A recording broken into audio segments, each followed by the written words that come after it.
અને આ તરફ અમદાવાદના ખાડિયાની પોળ એટલે કે ભાજપનો ગઢ અને ગુજરાતની પૌરાણિક સંસ્કૃતિનું જીવંત ઉદાહરણ। તાજેતરમાં જ ભાજપના રાષ્ટ્રીય અધ્યક્ષ નીતિન નબીને આ વિસ્તારની મુલાકાત લીધી અને ખાડિયાનો વારસો ફરી એકવાર લાઇમલાઇટમાં આવી ગયો। પરંતુ સવાલ એ છે કે વર્ષ 2017માં યુનેસ્કો દ્વારા મળેલો વર્લ્ડ હેરિટેજ સિટીનો દરજ્જો આજે ક્યાં મોડે છે, કયા મોડ પર છે? ભાજપ સરકાર પોતાના જ ઉદયસ્થાનના વારસાને જાળવવામાં સફળ રહી છે કે કેમ, કે પછી હેરિટેજ માત્ર કાગળ પર રહ્યું છે? ઘણા ખરા વિસ્તારમાં કે ઘણા ફેમિલી જે મકાનો બહાર પોતે રહે છે અને અંદર આજે પણ એમના મકાનો અહીંયા હયાત છે।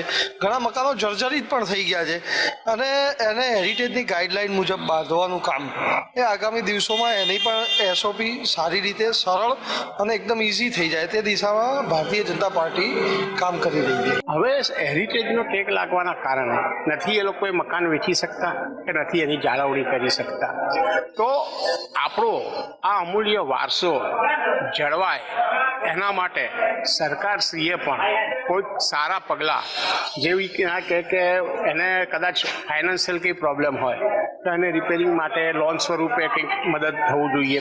ત્યાં પછી સરકારે કોઈ નક્કર પોલિસી બહાર પાડી અને એની જાળવણી થાય એ યોગ્ય પગલાં ભરવા જોઈએ। મકાન હેરિટેજ પોળની જાળવણી રાખો એના માટે બજેટ ફાળવવામાં આવે છે, પણ એની પ્રક્રિયા એ લોકો ઘણા લાંબી રાખે છે। આમાં ઘણા લોકો પછી અહીંયાથી છે ને એમને સ્થળાંતર કરવાની જરૂરિયાત પડી જાય છે। એમને નથી જવું હોતું, એમને પોતાના આ જ મકાનોમાં ને અહીંયા રહેવું હોય છે, પણ કોર્પોરેશન કે અન્ય કોઈ સુવિધા એ લોકોની જે પ્રક્રિયા છે એ બહુ જ લાંબી અને બહુ જ ધીમી મંદ ગતિએ થાય છે। શહેરની પોતાની આગવી ઓળખ જાળવણી માટે સરકારે સામેથી સામે આવવું જોઈએ। સરકારે બે સ્ટેપ પ્રોએક્ટિવ થવું જોઈએ, એની બદલે સરકાર એ બિલ્ડિંગોની જાળવણીને બદલે ખસ્તાલતા એવી સ્થિતિનું નિર્માણ કરી રહી છે। અમદાવાદ શહેરને હેરિટેજની ઓળખ મળી છે અને એ જે હેરિટેજની ઓળખ મળી છે તે પૈકીના 70% જેટલા એકમો છે તે માત્ર ખાડિયા વિસ્તારમાં છે। આ એ વિસ્તાર છે કે જ્યાં જનસંઘ વખતે ભાજપના કાર્યાલયની સૌથી પહેલા જે સ્થાપના થઈ હતી તે આ જ વિસ્તારમાં થઈ હતી અને આજે દ્રશ્યો જે છે તે હેરિટેજ એકમોના દ્રશ્યો છે।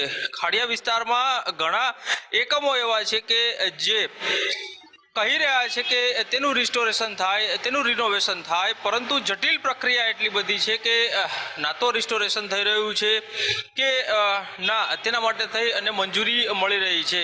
દ્રશ્યો ફરી એક વખત આપને બતાડવા માંગીશ કે આ હેરિટેજ એકમ છે અને આ કઈ દુર્દશામાં અત્યારે આ એકમ અહીં જોવા મળી રહ્યું છે। મૂળ ખાડિયાની ઓળખ, મૂળ કોટ વિસ્તારની ઓળખ આ જ હેરિટેજ એકમો છે અને તેના કારણે જ હેરિટેજ સિટીનો દરજ્જો છે અમદાવાદ શહેરને મળ્યો છે। પરંતુ આ મકાન જે છે તે અંદરથી ધરાશાયી થઈ ગયેલું મકાન છે। અહીં બહારનો હિસ્સો જે છે તેને રિનોવેશન માટે થઈ અને કદાચ મંજૂરી ના પણ મળી હોય તેવું બને અને જે પ્રમાણે સર્વેની કામગીરી સમયાંતરે થવી જોઈએ તે કામગીરી થઈ નથી। રાષ્ટ્રીય અધ્યક્ષ ભાજપના આજે અહીં ખાડિયા વિસ્તારની મુલાકાતે આવ્યા હતા અને તેણે આજ પોળમાં ભાજપના બૂથ લેવલના કાર્યકર્તાઓ સાથે બેસી અને કાર્યક્રમ છે તે નિહાળ્યો હતો।